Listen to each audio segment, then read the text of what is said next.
It's only prayer that can bring them. Anyone that said prayer is not being answered is a fool. But for these 3 weeks, last week, today, and next week, within these 3 days, and these 3 weeks, this is what I'm saying.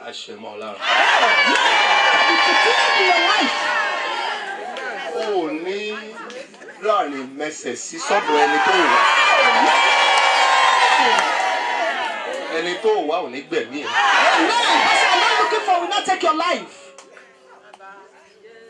Bàbá pásítọ̀ tí ó wá síbí, mo sọ pé báyìí ó tẹ̀ ń jì ó lóun rí yàn mọ́lẹ̀.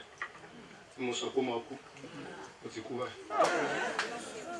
Mo ti sọ pé ó máa kú, ìyàwó ẹ̀ àkú, ọmọ ìbíjì àtẹ̀.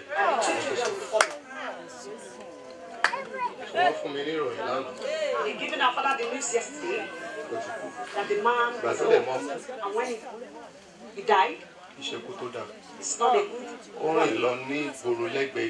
He was just walking on beside the bush, and he fell down there and died. They saw him, they told him.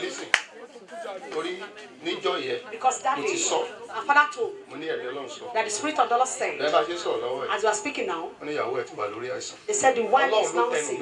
Is the God that said it to him, and has told that person that gave that news, that because of parents concerning the children, remove it, because the Spirit of God said he will die and the wife will follow and the children will follow. And I told that person, because some parents will just remove it from the children, but for the wife and the husband, they must. This is where I'm going. This is where I'm going. People that they bury, 4 of them, they are members. This is where I'm going. It's the person that they are not seeking for that they made. They went there for salvation, but they made themselves under the ground.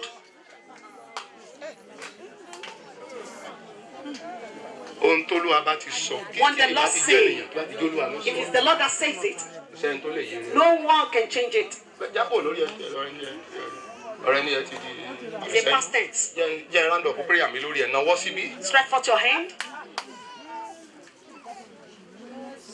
Thank you, Father. Thank you, Lord. Obìnrin wà níbí jẹjọ mi mọ̀ kó wà níbí. Ó tún ṣẹ̀ṣẹ̀ kó wà níbí báyìí. Ìdùnnú mi ni pé ń gbọ́ èrí ara ẹ̀. 53 years tí ò tí lọ́kọ. Síbẹ̀ gbọ́ bí jẹ̀dú.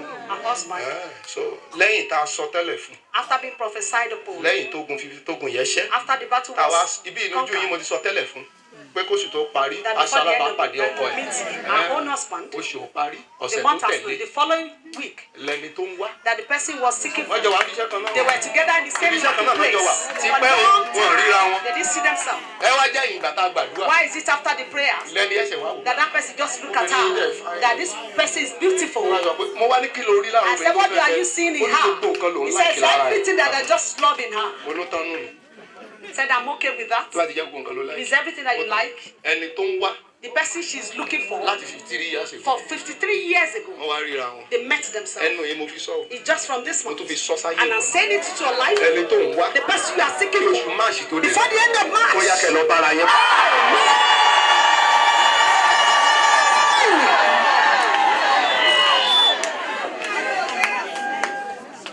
Mo gbọ́ ìròyìn kan tó ṣòro gbàgbọ́. Our father heard a news that is unbelievable.